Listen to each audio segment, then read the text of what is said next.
नमस्कार मित्रों, तो कैसे हैं आप। उम्मीद है आप सब बहुत अच्छे होंगे और आप लोगों की पढ़ाई बहुत अच्छे से चल रही होगी। देखिए, हम लोग जो स्टार्ट किए थे वो किए थे क्लास 10th का चैप्टर 4 जिसका नाम है कार्बन और उसके यौगिक। ठीक, क्या नाम है? चैप्टर 4 है जिसका नाम है कार्बन और उसके यौगिक। ये क्लास 10th का बहुत ही ज्यादा मोस्ट इंपॉर्टेंट चैप्टर है। ठीक, क्यों मोस्ट इंपॉर्टेंट चैप्टर है? क्योंकि बहुत सारे क्वेश्चन इसमें से बोर्ड एग्जाम में पूछे जाते हैं। ठीक, देखिए, मतलब थ्योरी हो गया, IUPAC हो गया, तो ये सारी चीजें, कुछ रिएक्शंस हो गए, तो बहुत सारी चीजें इसमें से क्या की जाती हैं, पूछी जाती हैं। इसलिए ये चैप्टर बहुत ज्यादा महत्वपूर्ण हो जाता है आप लोगों के लिए। आज हम जो पढ़ेंगे, आज हम क्या पढ़ेंगे? रासायनिक अभिक्रिया। आज हम पढ़ेंगे रासायनिक अभिक्रिया, या इसको कहते हैं हम केमिकल रिएक्शन। केमिकल रिएक्शन पहला क्या देखेंगे? तो पहला हम देखेंगे दहन। दहन देखेंगे, कम्बशन। कम्बशन, ठीक। दूसरा हम देखेंगे, पहला दहन हो गया, दूसरा हम देखेंगे संयोजन अभिक्रिया। ठीक, संयोजन अभिक्रिया को हाइड्रोजनीकरण भी कहते हैं। क्यों कहते हैं, अभी सब बातें चर्चा करेंगे। कॉम्बिनेशन रिएक्शन, ठीक, उसको कम्बशन रिएक्शन, इसको combination reaction. Combination reaction, REACTION। ठीक, तीसरा हम देख रहे होंगे इसमें प्रतिस्थापन अभिक्रिया। प्रतिस्थापन अभिक्रिया, डिस्प्लेसमेंट रिएक्शन। Displacement reaction. और चौथा हम देखेंगे ऑक्सीकरण अभिक्रिया। ऑक्सीकरण अभिक्रिया, या इसको कहते हैं हम oxidation reaction. Oxidation reaction. Start करते हैं फर्स्ट टॉपिक से पढ़ना, कम्बशन। कम्बशन क्या होता है, दहन क्या होता है? देखिए, दहन का मतलब होता है किसी भी चीज को जलाना। ठीक, दहन का मतलब किसी चीज को जलाना। ठीक, जैसे रावण दहन सुने होंगे, मतलब रावण को जलाना। ठीक है, वो बात अलग है कि कई सारे रावण मिलकर के एक रावण को जलाते हैं। ठीक है, लेकिन दहन का मतलब क्या होता है? जलाना। अब किसको जलाना? कार्बन के कंपाउंड को, क्योंकि कार्बन का कंपाउंड ही पढ़ रहे हैं तो कार्बनिक यौगिक को ही देखेंगे। ठीक है, तो सबसे पहले हेडिंग डाल देते हैं दहन। अभी हम पूरा थ्योरी लिख देंगे इसका, आप लोग उसके लिए चिंतित मत रहिए। पहले देखिए चीजें हो क्या रही है। दहन का मतलब क्या होता है? दहन का मतलब होता है जलाना। ठीक, अच्छा, जलाएंगे कैसे? बिना ऑक्सीजन के, मतलब ऑक्सीजन के प्रेजेंस में जलाएंगे कि ऑक्सीजन ऑक्सीजन के एब्सेंस में जलाएंगे किसी चीज को? जब भी कोई चीज जलेगा तो उसके लिए ऑक्सीजन का प्रेजेंस होना जरूरी है कि ऑक्सीजन का प्रेजेंस होना जरूरी नहीं है? जरूरी नहीं है, एकदम जरूरी है। देखिए, मान लीजिए CH4 है। ठीक, अगर हम किसी भी कार्बनिक यौगिक को जलाएंगे तो उसमें ऑक्सीजन का प्रेजेंस चाहिए। बिना ऑक्सीजन की अनुपस्थिति में वो जलेगा ही नहीं। ऑक्सीजन नहीं रहेगा तो वो जलेगा ही नहीं। ठीक, तो इसका जब दहन करेंगे किसके प्रेजेंस में? ऑक्सीजन के प्रेजेंस में होगा, तो हमको मिलता है carbon dioxide plus water plus ऊष्मा। क्या मिलेगा? ऊष्मा। किसी भी हाइड्रोकार्बन को लेंगे, C2H6 को लेंगे तो भी यही मिलेगा, CO2 H2O और हीट। ये रिएक्शन बैलेंस नहीं है, ठीक है, बाकी मिलेगा यही आपको, CO2 मिलेगा, H2O मिलेगा और हीट मिलेगा। बात समझ आएगी आप? ये रिएक्शन आप लोग याद करिएगा। जैसे CH4 का ऑक्सीजन के प्रेजेंस में दहन करा दिए तो CO2 मिला, H2O मिला और हीट मिला। अब कुछ बात जानने लायक, देखिए, अगर मान लीजिए जो कार्बनिक यौगिक है, कार्बनिक यौगिक जो है, इसका अगर हम अपूर्ण दहन कराते हैं, मतलब सही से नहीं जला, अपूर्ण दहन, तो इसमें से CO निकलता है, कार्बन मोनोऑक्साइड। ठीक, लेकिन अगर पूर्ण दहन होता है तो इसमें से CO2 निकलता है, कार्बन डाइऑक्साइड। ठीक है, ये कब निकलेगा? अपूर्ण दहन से। ये कब निकलेगा? पूर्ण दहन से। बात समझ में आ गया? ये ज्यादा खतरनाक है CO। ठीक है, CO ज्यादा खतरनाक है। चलिए, तो उम्मीद है आपको ये दहन वाला समझ में आ गया होगा। हाइड्रोकार्बन का, अगर हाइड्रोकार्बन का दहन कराते हैं तो CO2 H2O और हीट मिलेगा। ठीक, अगर इसका अपूर्ण दहन हुआ तो CO मिलेगा, अगर इसका पूर्ण दहन हुआ तो CO2 मिलेगा। ठीक है बात? चलिए, अब देखते हैं नेक्स्ट। नेक्स्ट है हमारा संयोजन अभिक्रिया। अभी आप लोग समझिए इसको, अभी हम पूरा लिख देंगे, उसके लिए मत टेंशन लीजिए। इसके बाद क्या है, संयोजन अभिक्रिया दूसरा। देखिए इसका कई ठो नाम है, इसको कहते हैं संयोजन अभिक्रिया, या इसे वो कहते हैं हाइड्रोजनीकरण, बताते भी हैं क्यों कहते हैं, या एल्कीन से एल्केन बनाना, ठीक, या असंतृप्त हाइड्रोकार्बन से, ये भी बोल सकते हैं असंतृप्त हाइड्रोकार्बन से संतृप्त हाइड्रोकार्बन बनाना, ठीक। आप लोग ये याद रखिएगा, हाइड्रोजनीकरण और संयोजन, ठीक, बाकी तो अपने समझ में आ जाएगा। देखिए होता क्या है, कार्बन कार्बन के बीच में डबल बॉन्ड, तो यहां पर आ जाएगा HH, ठीक। अब इसकी क्रिया किसके साथ करा देते हैं, हाइड्रोजन के साथ। निकिल या प्लेटिनम की उपस्थिति में 200 से 250 डिग्री सेल्सियस टेम्परेचर पर, ठीक। निकिल या प्लेटिनम की उपस्थिति में 200 से 250 डिग्री सेल्सियस पर, ठीक है, एथीन, ये इसका नाम क्या है, 2 कार्बन है तो एथ, डबल बॉन्ड है तो इन, एथीन की क्रिया हाइड्रोजन से करा देते हैं। अब देखिए निकिल और प्लेटिनम क्या करते हैं, ये अपचायक, ये क्या करते हैं, अपचयन कर देते हैं, ठीक। मतलब ये जो हाइड्रोजन है, हाइड्रोजन किसमें जोड़ देते हैं, ठीक है। तो हाइड्रोजन का जुड़ना क्या कहलाता है, अपचयन। तो इसको ना अपचयन अभिक्रिया भी कह सकते हैं, ठीक। इसको क्या कह सकते हैं, और हेडिंग अपचयन अभिक्रिया, ठीक है। तो हाइड्रोजन क्या होगा, इसमें जुड़ जाएगा। अब जब जोड़ने का काम कौन कर रहा है, निकिल या प्लेटिनम, ये सब क्या करते हैं, अपचयन करा देते हैं, ठीक। अपचयन मतलब कि हाइड्रोजन को इसमें जोड़ देते हैं, हाइड्रोजन का जुड़ना क्या कहलाता है, अपचयन। तो कार्बन 1 2 पहले से था, एक हाइड्रोजन और आ गया, एक कार्बन 1 2 पहले से था, एक हाइड्रोजन और आ गया। तो जब दोनों तरफ हाइड्रोजन आ जाएगा तो ये जो डबल बॉन्ड है ये सिंगल बॉन्ड में हो जाएगा। अब देखिए जो डबल बॉन्ड होता है उसको क्या कहते हैं, अल्कीन कहते हैं ना, इन मतलब डबल बॉन्ड वाला, यहाँ पे सिंगल बॉन्ड आ गया, इसलिए ये क्या है, अल्केन है, एन मतलब सिंगल बॉन्ड वाला। तो देखिए हाइड्रोजन का जुड़ना, इसलिए इसका नाम है हाइड्रोजनीकरण। संयोजन क्यों, क्योंकि जुड़ ही रहा है, जुड़ रहा है ना, तो इसलिए संयोजन।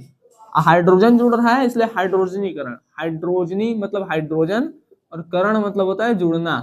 तो हाइड्रोजन का जुड़ना क्या कहलाता है, हाइड्रोजनीकरण। एल्कीन से एल्केन बनना, देखिए ये एल्कीन है, डबल बॉन्ड है तो एल्कीन, एल्कीन से क्या बन गया, एल्केन बन गया, ठीक। अगला असंतृप्त हाइड्रोकार्बन से संतृप्त हाइड्रोकार्बन। जो डबल बॉन्ड या ट्रिपल बॉन्ड वाला होता है, अगर किसी में डबल बॉन्ड या ट्रिपल बॉन्ड आता है तो उसको असंतृप्त हाइड्रोकार्बन कहते हैं, ठीक। असंतृप्त हाइड्रोकार्बन उसको कहते हैं जिसमें कार्बन कार्बन के बीच में डबल बॉन्ड या कार्बन कार्बन के बीच में ट्रिपल बॉन्ड आता है, ठीक। कार्बन कार्बन के बीच में अगर डबल बॉन्ड या कार्बन कार्बन के बीच में अगर ट्रिपल बॉन्ड आ रहा है तो उसको हम क्या कहेंगे, असंतृप्त हाइड्रोकार्बन। तो ये कैसा हाइड्रोकार्बन है, ये असंतृप्त है, ठीक है। एंड दिस इज संतृप्त हाइड्रोकार्बन, संतृप्त हाइड्रोकार्बन। क्यों संतृप्त हाइड्रोकार्बन किसको कहेंगे, जब कार्बन कार्बन के बीच में केवल एक बॉन्ड हो, केवल सिंगल बॉन्ड हो, ठीक, तो उसको हम कहेंगे संतृप्त हाइड्रोकार्बन। लेकिन अगर कहीं कार्बन कार्बन के बीच में आपको डबल बॉन्ड या ट्रिपल बॉन्ड दिखे तो वो होता है असंतृप्त हाइड्रोकार्बन, ठीक है। तो पूरा नाम आपको समझ में आ गया होगा। ये क्या, एल्कीन की क्रिया हाइड्रोजन से निकिल या प्लेटिनम की उपस्थिति में 200 से 250 डिग्री सेल्सियस पर कराने पर एल्केन प्राप्त होता है, ठीक। तो ये था हमारा संयोजन अभिक्रिया। अब देखते हैं अगला प्रतिस्थापन अभिक्रिया। प्रतिस्थापन मतलब क्या होता है, एक जाएगा दूसरा आएगा, ठीक। एक का जाना दूसरे का आना प्रतिस्थापन कहलाता है, ठीक है। एक का जाना और दूसरे का आना क्या कहलाता है, प्रतिस्थापन। उसको भी देख लेते हैं, चलिए हेडिंग लगाते हैं, प्रतिस्थापन अभिक्रिया। प्रतिस्थापन अभिक्रिया या इसको कहेंगे डिस्प्लेसमेंट रिएक्शन। होता है क्या इसमें, इसमें देखिए 4 ये एक कार्बन के पास 4 हाइड्रोजन, ठीक, 1 2 3 4, इसकी क्रिया कराते हैं Cl2 से। किससे? Cl2 से। तो Cl2 को हम ऐसे लिख सकते हैं Cl-Cl। अगर हम रिएक्शन Cl2 से करा रहे हैं तो इसको ऐसे लिख सकते हैं Cl सिंगल बॉन्ड Cl। अब देखिए होता क्या है, एक H इस Cl के साथ निकल लेता है, ठीक है, और बना लेता है HCl। और यहाँ पे हो जाता है 1 2 3 H और एक Cl आ गया और यहाँ पे बन गया HCl। ठीक, तो CH3Cl बना। और ये रिएक्शन जो होगा वो प्रकाश की उपस्थिति में होगा। ठीक है, लाइट लिख दे रहे हैं। ठीक है, प्रकाश की उपस्थिति में होगा। ठीक है, तो CH4 से CH3Cl बना। अब हम उठाएंगे CH3Cl को, फिर इसकी क्रिया क्लोरीन से करा देते हैं। देखिए अब है CH3Cl प्लस Cl2। अब फिर एक H और एक Cl निकल जाएगा और अब बन जाएगा CH2 बना देते हैं CH2Cl। ठीक, Cl2 और यहाँ पर HH और यहाँ पे निकल गया HCl। अब ये होगा CH2Cl2 CH2Cl2। ठीक है, आप कहीं से भी अभी हाइड्रोजन निकाल दीजिए, कोई दिक्कत नहीं है। फिर एक H एक Cl निकलेगा। ठीक है, बारी बारी से एक H और इधर से एक Cl क्या करते जाएंगे, निकालते जाएंगे। तो जब बारी बारी से निकालते जाएंगे तो अंत तक आते आते क्या होगा, एक भी आपका हाइड्रोजन बचेगा नहीं, एक भी हाइड्रोजन नहीं बचेगा। ठीक है, Cl Cl और यहाँ से एक Cl से H निकाल दीजिए। तो अब देखिए ये हो गया Cl Cl Cl Cl plus HCl। ठीक है, अब बात सुनिए ध्यान से, 1 मिनट हम देख आ रहा है कि नहीं।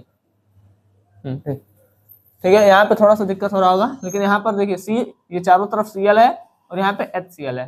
ठीक, अब सुनिएगा ध्यान से, ये जो अभिक्रिया है, ये अभिक्रिया तब होगा जब क्लोरीन अधिकता में हो। क्लोरीन अधिकता में हो, क्लोरीन अधिक होगा तो फटाफट फटाफट फटाफट हटाता जाएगा। ठीक है, तब ये रिएक्शन रुकेगा CCl4 पर।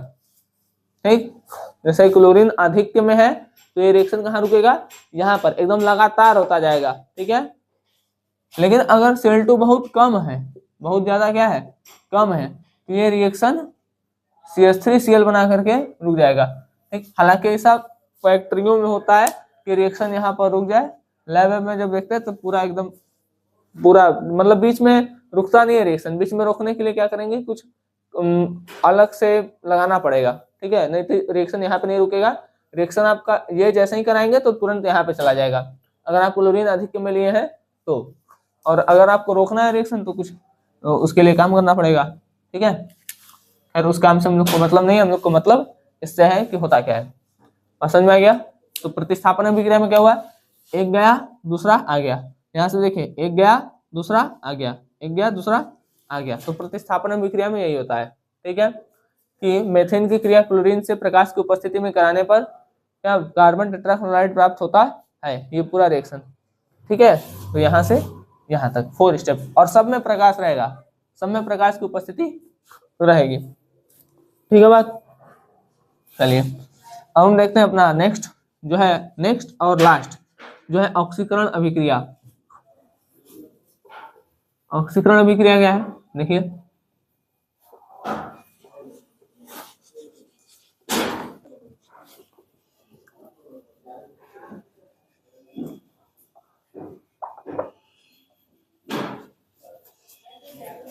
सुनिए, ऑक्सीकरण ऑक्सीकरण अभिक्रिया। ठीक, ऑक्सीकरण अभिक्रिया क्या होता है,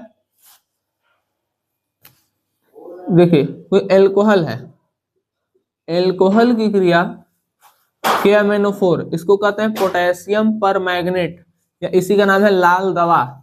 ठीक है, या K2Cr2O7 पोटेशियम डाइक्रोमेट। ठीक है, एल्कोहल जो है पोटेशियम परमैंगनेट या पोटेशियम डाइक्रोमेट की उपस्थिति में क्या दे देता है, कार्बोक्सिलिक एसिड दे देता है। क्या दे देता है, कार्बोक्सिलिक एसिड। देखते हैं कैसे। मान लीजिए C2H5OH है, तो इसका संरचना ऐसे बनेगा, C2 हो गया, H5 हो गया और एक ठो OH हो गया। इसका रिएक्शन KMnO4 पोटेशियम परमैंगनेट या K2Cr2O7 पोटेशियम डाइक्रोमेट से कराएंगे तो हमको क्या मिलेगा, इधर वाला यही रहेगा, ठीक है, इधर वाला यही कार्बन। अब देखिए यहाँ पे क्या होगा, HOH निकलेगा, ठीक है, H2O निकलेगा और कार्बोक्सिलिक एसिड बनेगा। कार्बोक्सिलिक एसिड के लिए COOH हो गया और H2O को क्या कर दीजिए, बाहर निकाल दीजिए, ठीक है बात, समझ में आ गया। तो आप ये रिएक्शन जो है याद रखिएगा, ठीक है, इसका मैकेनिज्म आपको भी नहीं देखना है, क्योंकि जितना भी आप मैकेनिज्म याद करेंगे उतना में तो 4-5 तो रिएक्शन याद कर लेंगे, ठीक है, इसलिए आप यही रखिए। एल्कोहल की क्रिया KMnO4 या पोटेशियम डाइक्रोमेट की उपस्थिति में कराने पर कार्बोक्सिलिक एसिड और वाटर प्राप्त होता है, ठीक है। चलिए अब हम इसका थ्योरी पोर्शन लिख दे रहे हैं, आप लोग उसको फटाक से नोट कर लीजिएगा। आज हम जो 4 रिएक्शन देखें, ये चारों रिएक्शन जो है बहुत ज्यादा इंपॉर्टेंट है, ठीक, तो आप इन सारे रिएक्शन को क्या रखिए, याद रखिए। चलिए तो देख लेते हैं अभी हमने जो पढ़ा है। पहला है दहन। कार्बनिक यौगिक का दहन करने पर CO2 या CO व जल तथा ऊष्मा प्राप्त होता है, ठीक। जैसे इसका दहन किए तो CO2 मिला, जल मिला और ये हो गया ऊष्मा। अगर मान लीजिए C2H6 लेते हैं तो ऑक्सीजन के प्रेजेंस में जलेगा, तो यहाँ पर भी CO2 मिलेगा, H2O मिलेगा और ऊष्मा निकलेगा, ठीक। कार्बनिक यौगिक के अपूर्ण दहन से CO मतलब सही से नहीं जलेगा तो कार्बन मोनोऑक्साइड बनेगा, CO मतलब कार्बन मोनोऑक्साइड, तथा पूर्ण दहन से CO2 कार्बन डाइऑक्साइड। अपूर्ण दहन से CO और पूर्ण दहन से CO2 निकलता है, ठीक। संतृप्त हाइड्रोकार्बन से प्रदूषण कम होगा। संतृप्त मतलब कार्बन कार्बन के बीच में सिंगल बॉन्ड है, इसको जलाएंगे तो प्रदूषण कम, ठीक। लेकिन मान लीजिए अगर असंतृप्त है, जैसे कार्बन कार्बन के बीच में डबल या कार्बन कार्बन के बीच में ट्रिपल बॉन्ड है, तो इससे जो होगा वो प्रदूषण ज्यादा होगा। ये सब बस इंफॉर्मेटिव चीजें, इसको ध्यान रखिए, ठीक। योगात्मक अभिक्रिया या हाइड्रोजनीकरण क्या होता है? असंतृप्त हाइड्रोकार्बन की क्रिया हाइड्रोजन के साथ प्लेटिनम या निकेल की उपस्थिति में 200 से 250 डिग्री सेल्सियस पर कराने पर संतृप्त हाइड्रोकार्बन प्राप्त होता है। यहाँ पर HH है, तो ये हो गया असंतृप्त हाइड्रोकार्बन, ठीक। इसकी क्रिया हाइड्रोजन से निकेल या प्लेटिनम की उपस्थिति में 200 से 250 डिग्री सेल्सियस पर कराने पर क्या मिल रहा है? एल्केन, सॉरी यहाँ पर सिंगल बॉन्ड रहेगा, ठीक, यहाँ पर सिंगल बॉन्ड रहेगा, ठीक है। तो एल्केन मिल गया, इसका नाम है एथेन, एथेन, इसका नाम है एथीन, एथीन, ठीक।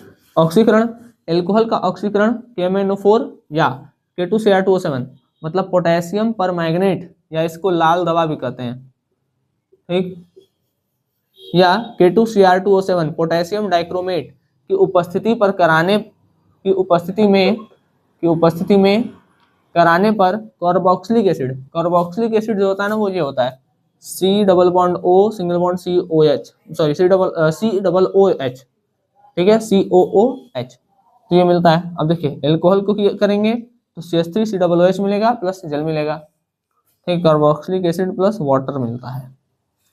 प्रतिस्थापन अभिक्रिया, मेथेन की क्रिया क्लोरीन, कब? जब क्लोरीन अधिकता में हो, के साथ प्रकाश की उपस्थिति में कराने पर CCl4 प्राप्त होता है, मतलब कार्बन टेट्रा क्लोराइड। ये चारों हाइड्रोजन तब तक हटते, मतलब क्लोरीन अगर अधिक होगा तो ये चारों हाइड्रोजन जब तक जितना भी हाइड्रोजन लगा रहेगा कार्बन से, ठीक है, ये हटता रहेंगे, तब तक हटेंगे जब तक कि क्लोरीन इन चारों क्लोरीन जब तक इन चारों बंध से न जुड़ जाए, ठीक है। अब ये लाइट की उपस्थिति में हो रहे हैं, CH4 से एक हटा, इसका नाम है क्लोरोमेथेन, इसका नाम है क्लोरोमेथेन।